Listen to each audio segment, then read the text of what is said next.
Hello to everyone. My name is Andy Pilgrim. It's a pleasure to be here today. I want to thank you and your teachers for making a little bit of time.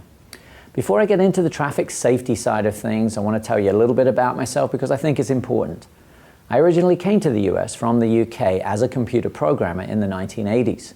I'm a professional race car driver. I've got 5 championships and 64 race wins so far in my career. 1989, I started an IT consulting company, that's computer consulting. Really, I started my own company because I wanted to give myself more time off to race cars. And that's still going, and luckily that's run by other people for me these days. 1998, I became a US citizen. I mention that because this country has for sure given me some great opportunities. When I came from the UK, I had a job as a programmer, but actually I had $100 in my pocket. So I was very proud to become a US citizen in 1998. 2008, started the Traffic Safety Education Foundation to do a lot of research and work to do with traffic safety and hopefully helping you guys. I've been in traffic safety for about 20 years. I've spoken to hundreds of thousands of students in schools all over the US in that time. And I've also been asked these days, I get to speak at a lot of conferences, National Sheriff's Association conference, a lot of police departments, the FBI Academy at Quantico, talking to FBI agents about traffic safety, the mental side of driving, something you'll hear a little bit about. And also I've spoken at dozens and dozens of driver education teacher conferences to help driver education teachers keep up with what I'm doing. I've produced several education videos and PSAs, that would be public service announcements, over the last 10 years. But there's a point here. Just because I might think something's a good idea and I make a video about it, before I'm done editing, before I'm done finished editing, I will send all of my information, whether it's a video or a public service announcement, off to the National Highway Traffic Safety Administration and some other federal agencies in Washington. They have been very, very kind, very patient to have a look at my stuff because I need to make sure that you get the best information possible. As far as the presentation today, you're going to hear about the realities of America's traffic safety situation. I put safety in inverted commas because really it's not safe. So a little bit of cynicism there. There's no doubt new and different ideas are desperately needed. Hopefully I've got some good ones here to help you out. You're just starting on the driver education process. I understand that, and it's critical that you hear this information now, and then you're going to take driver education much more seriously. I'm hoping all of you are going to be part of a solution to change America's distracted driving epidemic for the better. As I mentioned, I've been speaking to students about traffic safety for 20 years. It's a give back project. It's something that I wanted to do, and I firmly believe if I present this information in the right way, then you'll use it. I'm going to explain some of the current realities in the US traffic safety situation. Many of these areas should be changed, but it's just not happening. The most important thing to you, I'm going to explain why these things are not changing, because once you understand them, I think you're going to be able to force against it and you're going to use the information you have. Much of this information is going to make you uncomfortable. I'm not going to sugarcoat it. It should make you uncomfortable. It certainly makes me uncomfortable. That's why I'm here. None of it's your fault, but sadly, it's going to affect all of you, and you certainly need to hear about it. Knowledge is power. I believe as long as you know about a problem, you have the ability to fix it or avoid it. It's very important today that I'm going to talk about some of the solutions. So you're going to hear about solutions throughout the presentation. My hope is to make you think, to question, and use this knowledge to approach driver education with a new understanding of how important it really is. There's a very important fact here before we get into the details here. Driving is probably the most dangerous thing you're ever going to do on a daily basis. Driving has that ability to kill yourself, your friends, your family, and even people you don't know. So please understand that, and we have to respect the driving process. There is no doubt we have a distracted driving epidemic in the US. When you guys are passengers in a vehicle, just look around you if you didn't already. There are so many people looking at smartphones, eating in cars, just generally not paying attention to what they're doing. There is no doubt we have a big problem. Something I want to just bring up here quick, accident. We never use the word accident. Traffic safety experts don't use the word accident. Accident has 2 meanings. One is basically it happened by chance, and the other side is it happened because somebody wasn't paying attention to what they're doing. So we don't use the word accident. We use the words collision and crash.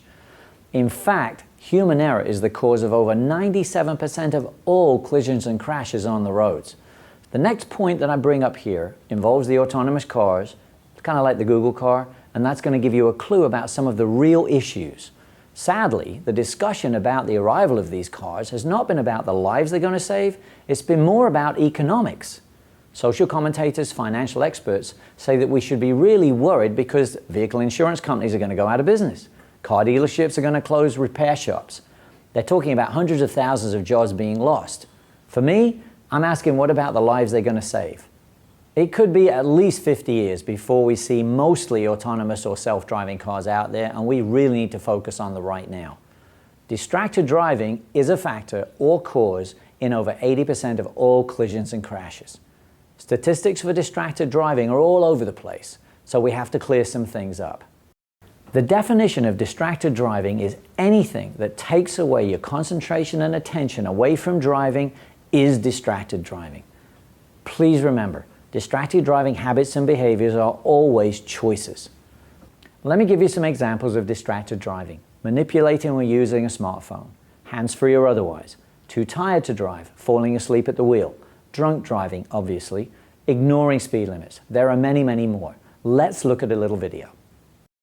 There are two sides to the distracted driving issue that all drivers need to understand, and it revolves around overall awareness. If your eyes or mind are away from driving for some distraction, then you are always either dangerous or vulnerable. Let me explain. Many drivers, both experienced and new, believe they are safe and doing nothing wrong as they drive distracted, if you can believe that. They tell me they can drive distracted, maintain their speed, stay in their lane, etc. They actually tell me this as if they are above the distracted driving problem. I want to change this extremely dangerous perception right here. We've all seen or heard tragic stories about drivers hitting other vehicles head-on. A driver who veers into another lane or into oncoming traffic is obviously completely unaware and dangerous. There is no doubt about that one, but let's look a little deeper. To the drivers who think they can successfully drive distracted, I explain this. You may think you can drive distracted and not be dangerous, but I know for certain you are vulnerable. Imagine, for the sake of discussion, that you were looking away from the road for a second or deep into your phone call right at the moment an oncoming vehicle veered into your lane. Exactly. You would not see them at all if you were looking away, or you would react much slower because you were distracted and your mind was deep into the phone call. Not good, huh? Research shows us that this is accurate. Every day this tragic scenario plays out on the roads. Bad choices followed by unfortunate timing. It takes two fully or partially distracted drivers coming together in most collisions and crashes. Never give up your chance to see distracted drivers coming into your driving space. I don't want you to be dangerous or vulnerable. I want to give you a little scenario that explains dangerous and vulnerable and also brings into focus the distracted driving and why I say 80% of these collisions and crashes are caused by distracted driving. Imagine a two-lane road, one lane one way, one lane the other way. You are driving along in your lane at 40 miles an hour, speed limit, everything's good. The vehicle coming the other way, you notice that they are coming into your lane and they're sort of coming towards you. You don't care at that point whether that driver is drunk, asleep, or texting, or whatever other distraction it may be. You only care enough to see them early enough to do something to get out of the way, whether go left, whether you go right, whether you slow down. So that's why all of these distractions, to me, are distracted driving, because it's how it affects you. He's dangerous. You could be vulnerable if you were also distracted. We now need to understand where the US stands relative to other countries and why things actually are getting worse here. As we see from the slide, Germany has 91 million people and they have about 3,400 traffic fatalities a year. They also have about 400,000 injury crashes a year. Now let's look at where I came from. That would be the UK. The UK has 70 million people. They have about 1,700 traffic fatalities a year and they have 200,000 injury crashes a year. That actually makes them number 1 or 2 in the world as far as traffic safety. Now let's look at the USA. 320 million people. By direct comparison, the USA should have about 10 to 12,000 traffic fatalities a year. That's a huge number. But we actually have about 1/10 of the traffic density overall. So you would imagine the US could be a little bit better than that. So we're thinking about 10 to 12,000. The US actually had 32,700 fatalities last year. injuries. By the same comparison to Germany and the UK, the USA should have about 1 million injuries, which is just a huge number, but actually 2.5 million. The UK has done a phenomenal job and has cut traffic deaths by 80% in the last 40 years. That's just an amazing job. Many other industrialized countries have also cut their traffic deaths by 60 to 70% from the highs of the mid-1980s. The US, on the other hand, has only managed to cut traffic deaths by 35% from the 1980s highs. This is not good. We need to understand why this has happened. We have the best roads, we have the best tires, the newest cars, we have traction control, stability control, we have airbags in all the cars, we have the crush zones, we have radar now, we have cameras in cars. There's so much new technology. And we've probably got more new technology per car than anywhere else in the world, but now we've only managed to change things to 35%. Other countries, 60, 70, and even 80% they've cut traffic deaths. We need to understand this. Just to give another perspective on that, if we had cut the traffic deaths by the same as Germany, which is actually number 6 or 7 in the world, not the UK, which is number 1 or 2, we would have saved 20,000 lives a year and hundreds of thousands of injuries. That's just an incredible number. This 20,000 includes thousands of teenage drivers, or new drivers as I would call them. Anyone that I can call a new driver when I use the term new driver, that's anyone that's been driving less than 5 years. These numbers are tragic and do not have to happen. To understand why other countries are doing so much better, again, we have to look at a little bit of history. The USA actually used to be the #1 safest country in the mid-80s. #1. And we were at 52,000 deaths. Now we're at 32,000 deaths. So we go, oh, we're doing so much better. We are doing better than we were, but just thanks to safer cars. About 30 years ago, safety experts noticed that driving deaths had overtaken cancers and other diseases and was actually now the #1 killer of anyone under age 36. Now, this got a lot of attention worldwide. There was a lot of conferences and a lot of research started to be done in a whole different way. Again, this is about 30 years ago. Out of all these conferences and research, 2 areas were seen as really needing change. The first area, they had to make cars safer. Now remember, this is still going back 30 years. Cars are way safer now than they used to be. Certainly in the USA, we're benefiting from this. There's no doubt. Going from 52,000 to 32,000 deaths, it's been a phenomenal improvement only because of these safer cars. The second thing that these other countries have done is they said, we've got to make driving licenses much, much harder to get. The USA has not participated in that. The driving test in the US is way too easy. An easy driving test does nothing, obviously, to help new drivers. I have spoken to thousands of driver education teachers. Many of them are not happy about this, but they have to work with the situation, they have to work with what they have. Fact is, driver education curriculums are enormous, and there are just too few hours given to teachers to teach them. This is just not a good match. A big curriculum and too few hours to teach. In fact, a well-known car magazine recently wrote an article about this, and the title of the article was Licensed to Die. I say that's kind of like a sad testament to the truth of what's going on. All of this is adding to the fatality and serious injury numbers, and we need to change it now. As I mentioned, other countries made the tough choices and now have a very, very difficult written and practical driving tests. To pass a driving test, these students need to pay full attention to their driver education teachers, otherwise they really have no chance to pass the test. My advice to you, even though we don't have a brilliant driving test, I hope you use every piece of information you receive from your driver education teachers. Every minute you're in that driver education class, pay attention. They are indeed your best lifeline to safer driving knowledge. The US is dropping further and further behind many other countries. How can this happen? How did this happen? Well, actually, there are many, many reasons. So let's fire them up. You need to understand again why this situation is not changing and does affect you now as you start the learning to drive process. The US has a driving test that is way too easy. You need to understand that passing it says very little about someone's ability to drive safely. The reason we have this situation in the US can be broken down into 2 main reasons: politics and economics. The politics mainly involves the voters wanting the convenience and freedom to have 14, 15, or 16-year-olds driving. If the current US driving test was made as difficult as it is in many other countries, then people would take much longer to pass. And people taking longer to pass the driving test brings us directly to economics. There are billions of dollars being made in various areas of commerce from the millions of young Americans passing the driving test at the current rates and ages. It doesn't take a genius to figure out that a much harder driving test would take people years longer to pass, just as it now does in other countries. Sadly, the current realities of political and economic pressures mean we will not get the much harder driving tests we need, despite the fact that it would save thousands of lives every year. You deserve to know this. Things are not getting better on our roads, they are getting more and more dangerous. As I mentioned earlier, I bounced the content of this video off many experts, teachers, and parents. One of the most impactful comments I received came from a Navy SEAL friend of mine. He told me, "Before any combat situation, I want all the information my command has, even though I might not like some of it.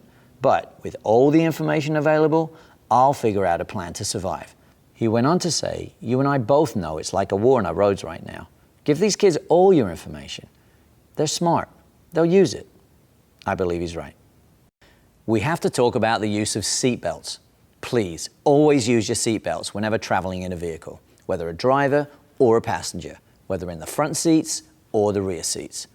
We see too many adults not wearing their seatbelts, and we know from the data this is transferring to their children when the children start to drive. Please, always use your seatbelts.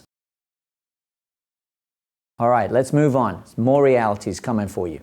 95% of all vehicles in the USA have automatic transmissions. Now, why would I explain that? Why does it even matter?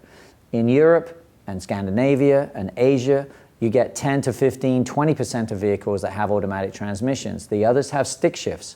When you have a stick shift vehicle, the driver is much more involved and into the driving process. It's a lot more difficult to drive distracted when you've got a stick shift vehicle. So again, North America has a fairly unique problem for this. And again, 9.5 of every 10 vehicles out there, very, very easy for a driver to be distracted if they're not disciplined. And again, new technology is causing some issues now. 2010, when smartphones started to become more common, driving experts, myself included, said this is going to be a game changer for distracted driving crashes. And sure enough, the stats are now out. We've had the first 3-year increase in reported collisions and crashes in 20 years.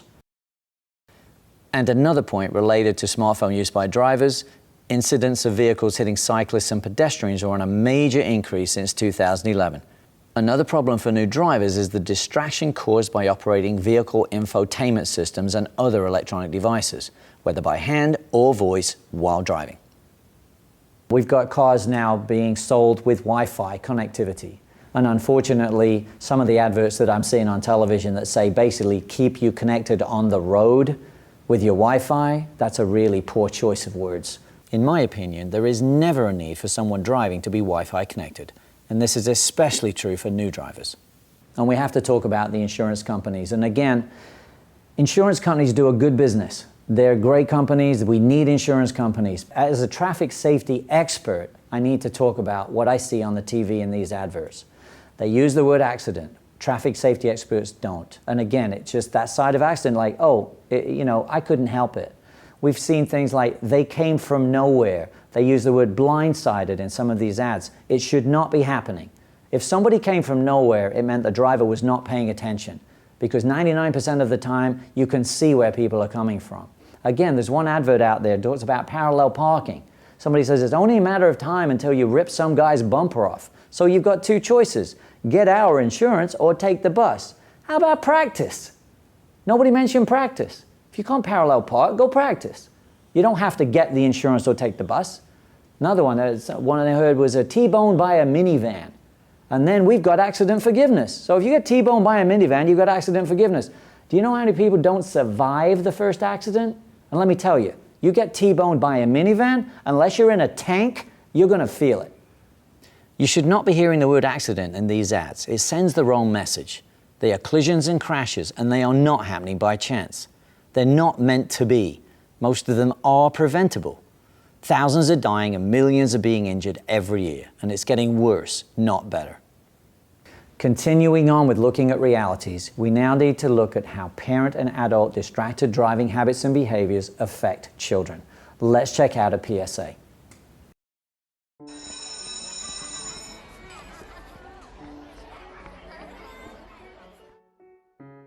Sometimes Mom, she tries to lean back with her knee on the wheel while texting like that.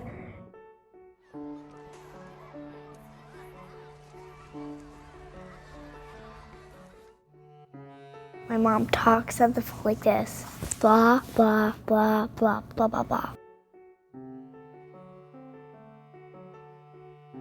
Well, Daddy sometimes holds the phone like this and drives at the same time.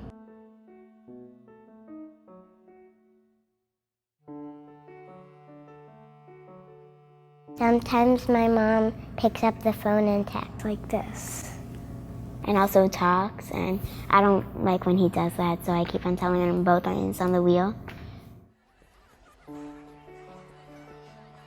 I've never thought about it before, and I know I need to change it. I need to change the way I drive. I just never thought my kid was paying that much attention to my driving.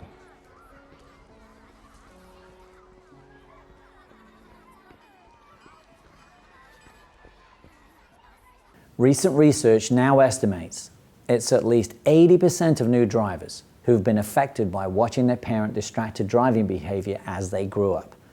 As the PSA mentioned, this is a big problem. New drivers, no skills, really very, very little experience. You cannot afford to drive the same way as a parent who maybe has 20 years experience and gets by when they drive distracted. We don't want parents to drive distracted ever, but the fact is many do, but they have that experience and skill to fall back on. You don't have that. And if you drive the same way, it's a big problem.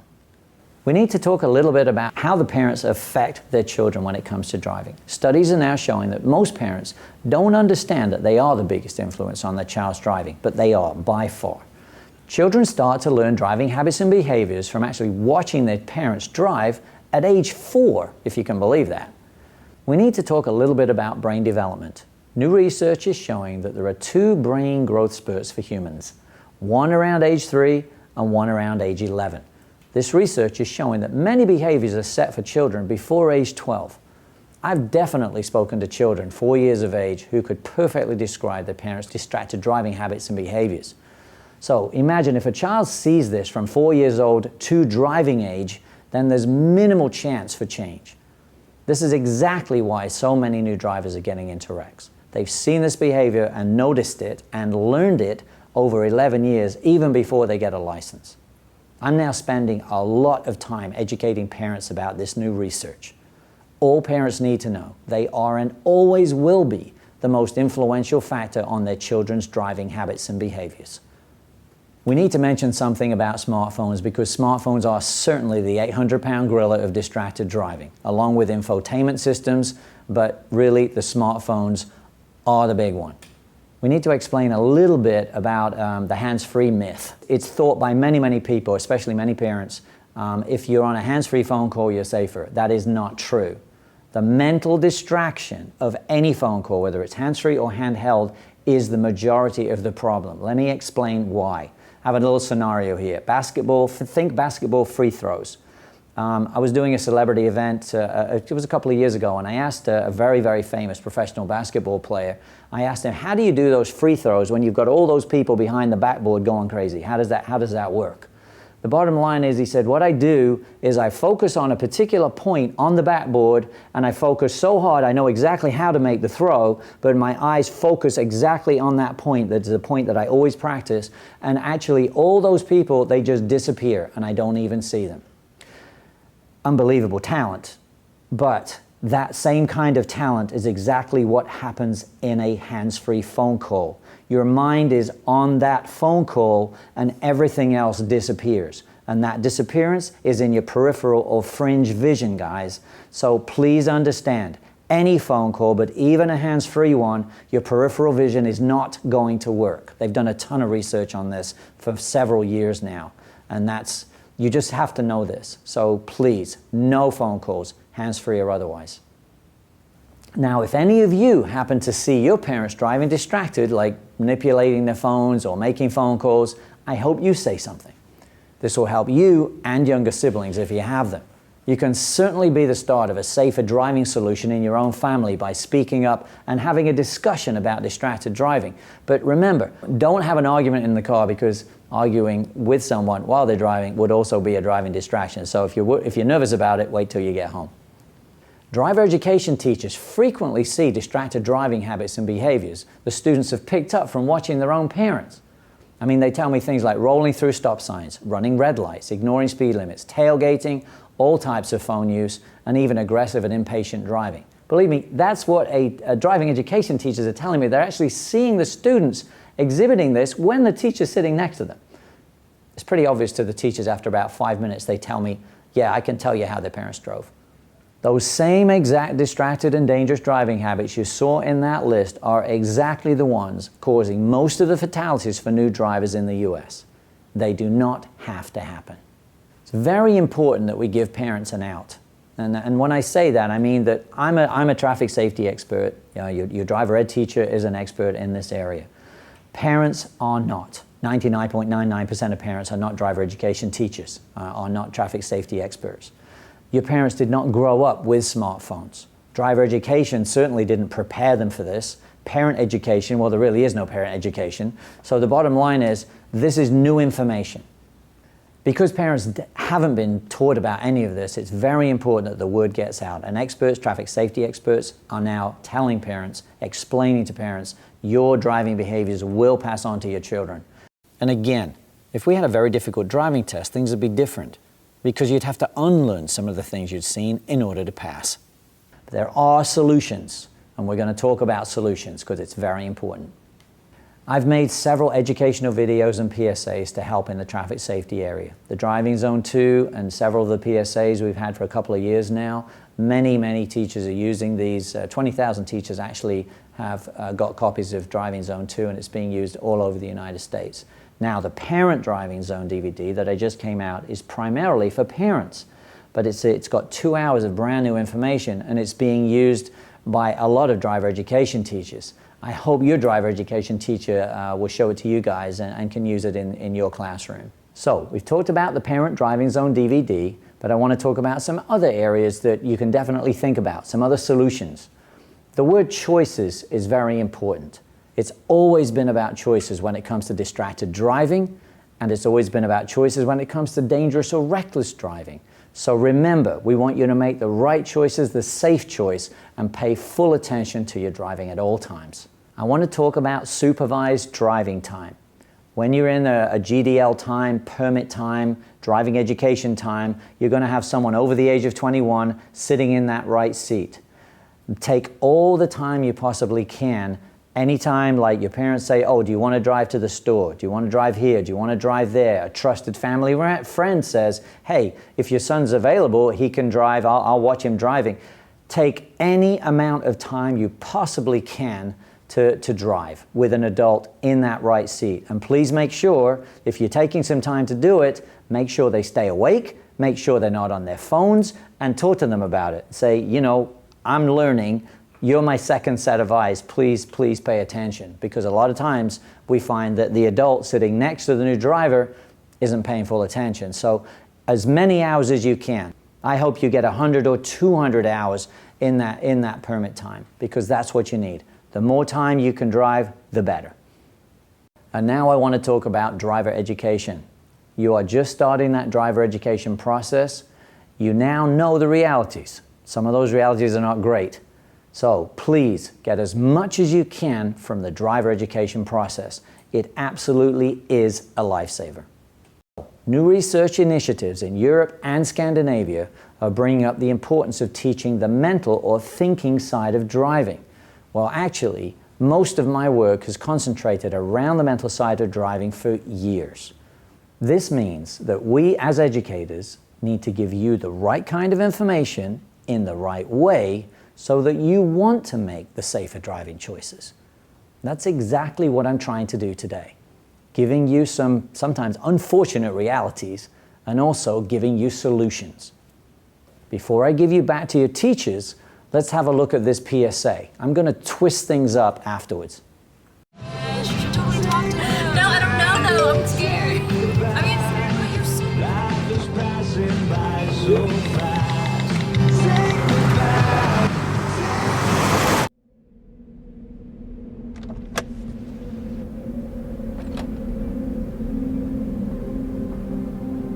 Do you know that you're in my lane? No, not at all. Are you not paying attention? Are you texting? I was just checking in with my mom. I was telling her that I thought we'd be home by 6. It's okay. There's enough time. Just pay attention. I'm not even halfway through my text. There's no way. I'm not even going to look up. My babies are in the car. You have to pay attention. It's just supposed to be a quick text. I'm so sorry.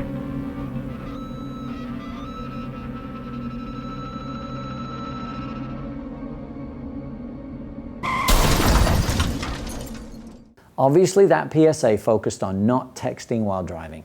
We now know that texting while driving is just one of many problems associated with the use of smartphones while driving.